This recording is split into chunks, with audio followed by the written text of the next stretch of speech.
அதுவா? அது சிதம்பர ரகசியம் என்பார்கள். ஆமா. அதென்ன அந்த சிதம்பர ரகசியம்? 5000 ஆண்டுகளுக்கும் மேலாக உலகம் முழுவதும் அறியப்பட்ட வார்த்தை. சிதம்பர ரகசியமாகும். ஆனால், அதன் ரகசியம் அறிந்தவர் ஒரு சிலரே. சிதம்பர ரகசியத்தை புறக்கண்ணால் காணாமல், ஞானக் கண்ணால் கண்டுணர்வதே இந்த ரகசியம் உணர்வதன் அருளாகும். பரம ரகசியமாகவும், பராபர ரகசியமாகவும் விளங்கும் சிதம்பர ரகசியம் சிவ ரகசியமாகும். உயிர்களால் உணர முடியாததும், புலன்களால் அறிய முடியாததுமே சிதம்பர ரகசியம். சித்தத்தை வென்ற சித்தர்களுக்கே இது வசப்படும். தில்லையம்பல நடராசன் சன்னதிக்கு அருகில் சிதம்பர ரகசிய பீடம் அமைந்துள்ளது. சிற்றபையில் சபாநாயகரின் வலப்பக்கத்தில் உள்ளது ஒரு சிறிய வாயில். இதனுள்ளே திருவுருவம் ஏதுமில்லை. பொன்னாலான வில்வமாலை சாத்தப்பட்டு சிதம்பர ரகசிய காட்சி பக்தர்கள் பார்வைக்கு காண்பிக்கப்படுகிறது. இதனை திருவம்பலச் சக்கரம், அன்னாகர்ஷண சக்கரம் என்றும் கூறுவார்கள். இது திரஸ்கிரினி என்கிற நீல வஸ்திரத் திரையால் மூடப்பட்டிருக்கும்.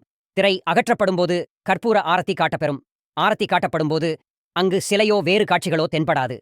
தங்கத்தால் செய்யப்பட்ட வில்வ தளமாலை ஒன்று தொங்கும் காட்சி மட்டுமே தெரியும். இதனுள்ளே வேறு திருவுருவம் ஏதும் தோன்றாது.